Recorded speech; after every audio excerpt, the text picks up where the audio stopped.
The Island Line is a distinctive railway cutting 8.5 miles through the eastern landscape of the Isle of Wight, between Ryde and Shanklin. Along the way, it traverses the 745-yard Victorian Pier and cuts through the stunning countryside of Brading Marshes. However, possibly its most unique quality is its use of ex-London Underground tube stock, a staple of the railway since the mid-60s, with electric units you could once trace back to the 1920s. Today though, if you want to ride the Island Line, you have but one choice of unit, the Class 484s, and they're actually revamped district line stock. They're relatively modern, they have Wi-Fi and USB things and all that stuff. A couple of years ago though, if you alighted the ferry at Ryde Pier Head, you were greeted by a whole different kind of beast, a train the locals affectionately called the roller coaster. The units I'm referring to, of course, is the Class 483. A train that would become recognised amongst tourists, locals and general rail fans as a symbol of the Isle of Wight railways, as well as an idiosyncratic element of the modern UK rail network. Initially classified as London Transport 1938 stock, by the time of their withdrawal on the Isle of Wight, the trains had accumulated some 80 years of consistent rail service. Today then we're going to take a look at these quirky and extremely long-lived units, why the Island Line uses underground stock in the first place, and essentially, where did they go? Well, the story of the 483s predictably starts with its predecessors, the 485s and 486s, both of which were revamped London Transport standard stock from the 1920s. These trains were the pioneers of electric tube stock on the Isle of Wight in 1967, as part of the then ongoing British Rail Modernisation Plan. The irony here being that the new ex-underground stock was already 40 years old. This concept of hand-me-down trains on the island was, even back in the 1960s, nothing new. The steam locomotives and wooden-bodied carriages, for example, which once handled services up until 1966, were even then over 60 years old. The iconic Adams 02s dating from the early 1890s. This modus operandi then could simply just be put down to tradition, or maybe a cost-cutting measure. But there was, and still is, a practical reason for this hand-me-down behaviour. You see, when the island's railways were built, various tunnels were also constructed on the network, including the one that's still operational here at Ryde Esplanade.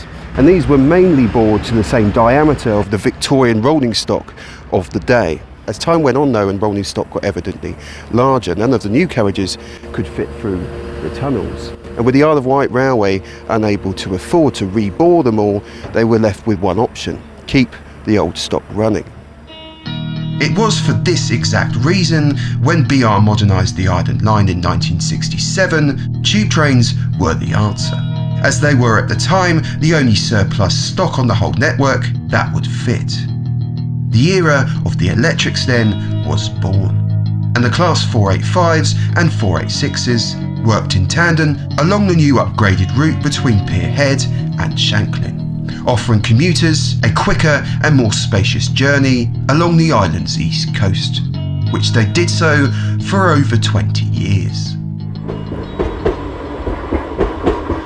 Despite the railway's tradition though in keeping the old stock running, the time would soon come where the units would have to be replaced, and that year was 1990, a full 23 years after they'd first been introduced on the Isle of Wight.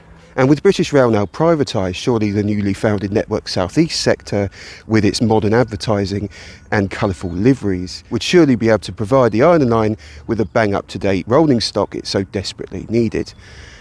Well, not quite. Enter the roller coaster. The Class 483s, as you could probably guess, were once again revamped London Transport units, this time 1938 stock. Despite their somewhat youthful appearance then, by the time they entered service on the island in late 1989, the trains were already 50 years old. 9 two-car operational units were shipped over in total, with a 10th being bought for spare parts. Naturally, the units were numbered 483, 001 through to 10, with 10 being a spares unit and number 1 being the first one to arrive, as you can see from this footage shot in 1989 at Pier Head during celebrations. And although these units were somewhat old in comparison to their mainland counterparts, their unique Art Deco styling certainly lent an air of charm to the journey and the railway in general. As a quick side note, 1989 to 1990 was somewhat of a unique era for the Island Line, as it was the only period when more than one era of unit was working the services, with the 485s being phased out and the 483s phased in. Both then were present and functioning on the railway at the same time. The time would come though when the old stock would have to go and the 483s were left solely in charge of Island Line services. The new trains were somewhat roomier than the old ones and decked out in their new toothpaste liveries. They were an instant hit with passengers and tube nerds alike. Despite their age then, the 483s proved a fitting and worthwhile replacement. But sadly the 90s would see reduction in services on the line, which in turn would lead to the removal of non-essential infrastructure. Like for example, Platform 2 at Ryde Esplanade, which once handled shuttle services to and from Pier Head. By the early 2000s, Units 1, 3 and 5 had already been scrapped, along with spares unit number 10. But perhaps a more ghastly fate would befall the remaining 6. The era of the dinosaurs.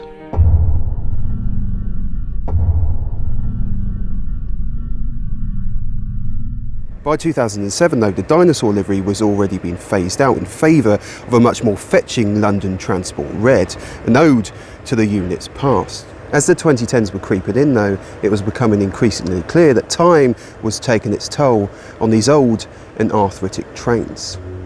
In 2008, Unit 2 was condemned and laid up as a spares donor. The remaining 5 units though trundled on, gradually being worn away by the sea air and the saltwater mist. From this point, trains began breaking down more frequently, with just about enough spare units to keep services running. The end had to come soon, and by 2019, replacements for the 483s in the shape of what we now know as the 484s were selected. The roller coaster's time in service was fast coming to a close. By 2020 there were only 2 units left in active service, 006 and 008. Unit number 9 was being used as a work shunter only, number 2 was practically scrap and number 4 was unserviceable. The last 2 units in service though wouldn't exactly have the easiest of retirements and would only just limp over the finishing line. In November 2020, Unit 6 failed in service, followed 2 weeks later by Unit number 8. Luckily, it wasn't long before newly overhauled Unit number 7, sporting a new Jess Harper nameplate, was unveiled at St John's and instantly brought into service. A lick of paint though couldn't mask its age, and sadly it failed in service 2 days later. It then failed again on the 16th of December, once more bringing the Island Line to a standstill. Luckily though, on the 19th, 006, which failed previously in November, was brought back to life. And amazingly, on the last day of service in January, Units 6 and 7 were both operational to see out 80 years of UK network service on a high. A well-earned retirement then was in order, and as the new larger 484s were unveiled in their new South Western Railway sheen, the old roller coasters simmered away, awaiting their fate.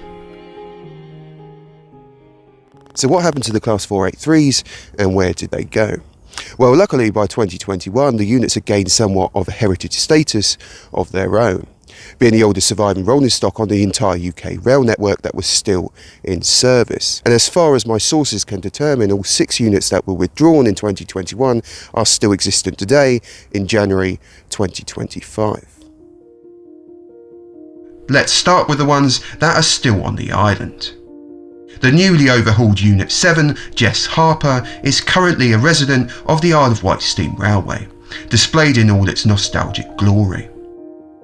004 was transported to Hollier's Park, the site of the Isle of Wight House of Chili. There, it has been recently cosmetically restored, for use as a cafe. For the units that left the island then, numbers 6 and 8 found their way to the Llanelli and Maynardmore Railway. Apologies for pronunciation there. This is indeed the first time that any 1938 stock train has ever visited Wales. The plan is to install Unit 8 with battery power, becoming a new eco-friendly option for heritage train services. Units 2 and 9 haven't been so lucky, both leaving the island in unserviceable condition and bound for the scrap heap. Up-to-date information is difficult to come by, but as of 2023, Unit Number 2 was at Railway Support Services in Wishaw in Scotland, still assumed to be there awaiting its fate. One car of Unit Number 9 though was recently bought and refurbished by the East Somerset Railway, possibly as a customer facility. However, the other car still languishes at Reed Freight in Stoke-on-Trent. As they say though, you can't save them all. As for the Island Line itself, the ongoing tradition of reusing ex-London Underground stock to run services has recently entered a new era. And long may the tradition continue. Touch wood. What about the 484s then? Well, they're alright, you know. They're modern, they're spacious, they have Wi-Fi and USBs, as I've previously stated.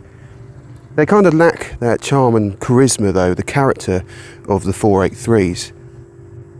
At least they haven't got dinosaurs painted on them though.